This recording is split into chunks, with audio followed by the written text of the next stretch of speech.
kelompok 1 akan membuat lotion yaitu dari ekstrak buah stroberi.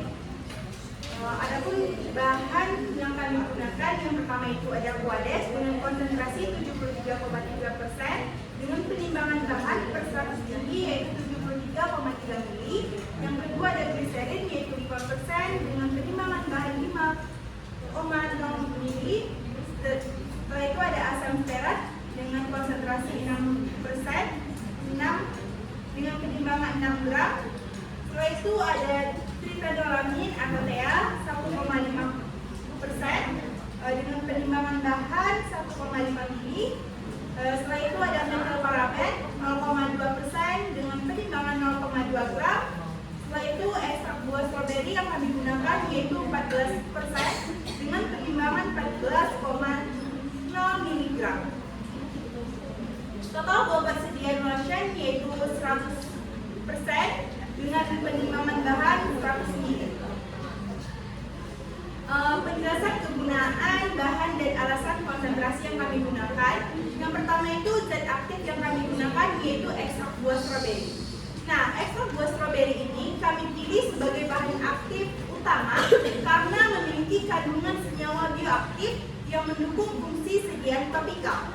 Stroberi diketahui mengandung vitamin C, asam ascorbat, flavonoid, dan senyawa fenolik yang berperan sebagai antioksidan kuat. Senyawa-senyawa ini mampu menangkal radikal bebas, membantu melindungi kulit dari kerusakan oksidatif akibat sinar UV, serta berkontribusi dalam menjaga kesehatan, kecerahan, dan kelembapan alami kulit. Selain itu, adanya asam organik alami dalam stroberi dapat optimal untuk memberikan efikasi biologis yang nyata pada kulit tanpa menimbulkan risiko iritasi atau menurunkan stabilitas fisik dari sistem emosi. Yang kedua, pengawet. Pengawet yang kami gunakan adalah metilparaben yaitu 0,2%. Metilparaben ini kami gunakan dalam formulasi sedia topikal sebagai pengawet antimikrobal. Kehadirannya sangat krusial terutama pada sedia kosmetika yang berbasis emulsi minyak dalam air.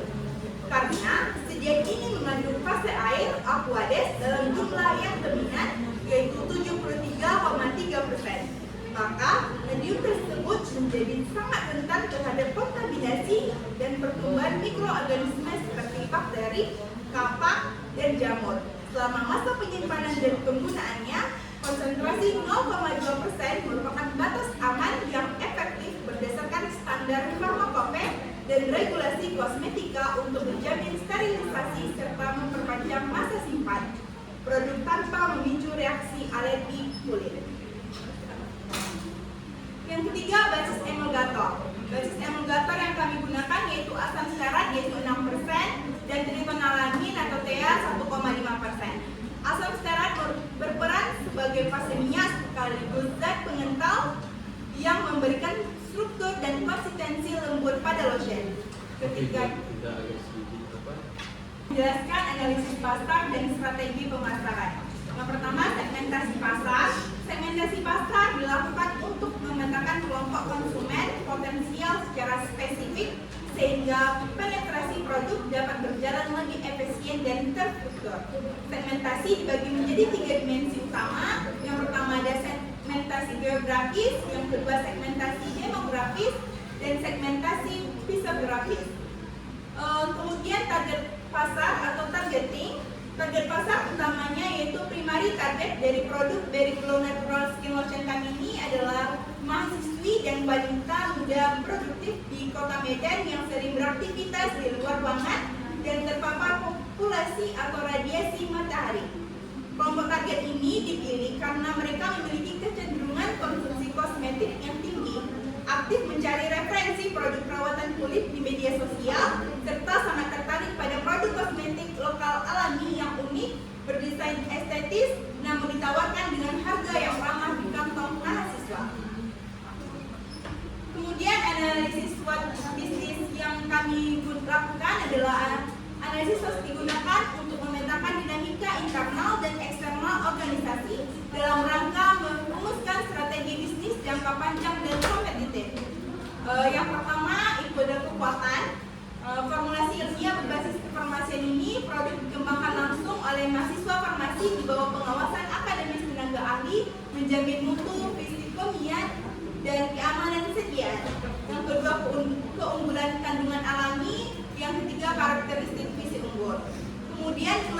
yang kami alami yang pertama itu keterbatasan skala produksi. Sebagai bisnis rintisan baru, fasilitas produksi masih terbatas pada skala laboratorium, belum mencapai efisiensi mesin industri otomatis. Kemudian daya tahan bahan alami. Tanpa penambahan antioksidan sintesis yang kuat, stabilitas warna merah muda alami dari stroberi rentan mengalami deteriorasi pucat jika terpapar cahaya matahari langsung dalam jangka yang panjang. Kemudian peluangnya yaitu yang pertama tren kosmetik herbal dan alami, adanya pergeseran preferensi konsumen yang sangat masif menuju produk kecantikan berbasis green and organic skincare. Kemudian pemanfaatan e-commerce dan sosial media, lalu dukungan terhadap produk lokal. Lalu ancaman yang kami rasakan yaitu persaingan pasar yang sangat ketat, lalu fluktuasi harga bahan baku, dan regulasi yang ketat.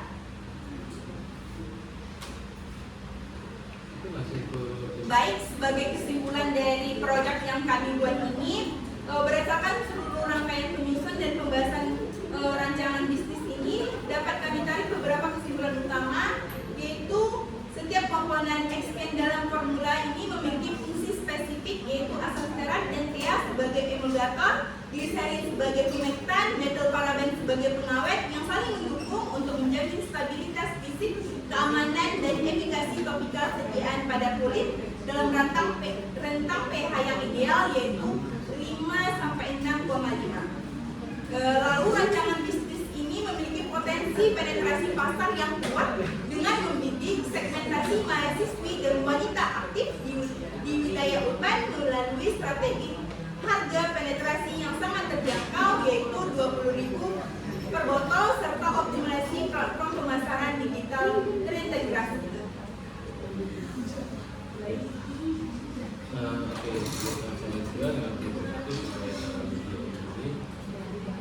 Oke. Berarti kan makalah yang itu dari negosiasi gitu ya. Oke. Dari saya dari makalahnya dulu ya. Terus di baru benar-benar bagus ya. Bagus perhatian, jelas secara keunggulan itu dari produk. Kemudian secara pengukuran saya cukup apresiatif ya, ada penentuan daripada software ini sedikit aja nih. Bagaimana cara kalian menentukan misalnya strainnya? Bagaimana caranya kemarin? Nah, misalnya kekuatannya strainnya gitu. Kenapa misalnya gini? Kalau ini sedikit aja ya, ini saya agak suka aja ya penentuan dari kalimatnya. Misalnya gini, kekuatannya adalah ini adalah formulasi yang berbasis kefarmasian. Misalnya itu gimana sih kalian menentukan topik itu sebagai kekuatan? Gimana kemarin? Atau karena baca di ini bahwa bahan alam itu gitu? Oke, karena baca gitu. Oke, terus kenapa buat lagi kekuatannya ada di keunggulannya bahan alaminya? Alasannya apa? Karena di sini kan kita menggunakan teks yang jelas sudah alami gitu. Oke, karena ekstrak gitu ya? Iya, ekstrak gitu. Jadi orang mendengarnya tapi sebelumnya ada nggak sih di kayak kalian cek gitu di Google? Ada Pak. Ada ya. Berarti kan sebenarnya gimana ya? Mungkin bagus, menarik ya. Dan topiknya ini dengan ini sebagai diskusi saja. Bagus. Ya penentuan kayak gitu iya benar. Penentuan daripada kalimat untuk strength, weakness, opportunity sama yang terakhir itu adalah peluang ya. Itu harus kayak gitu. By research sekali lagi sampai tadi di kelompok sebelumnya saya sampaikan bahwa penentuan itu dimulai dengan kita menelaah pustakanya, kemudian kita bertanya kepada orang yang lebih mampu, orang ahli. Nah, jadi penentuan ini yang saya lihat memang ada kalimat yang agak menurut saya itu kritik banget.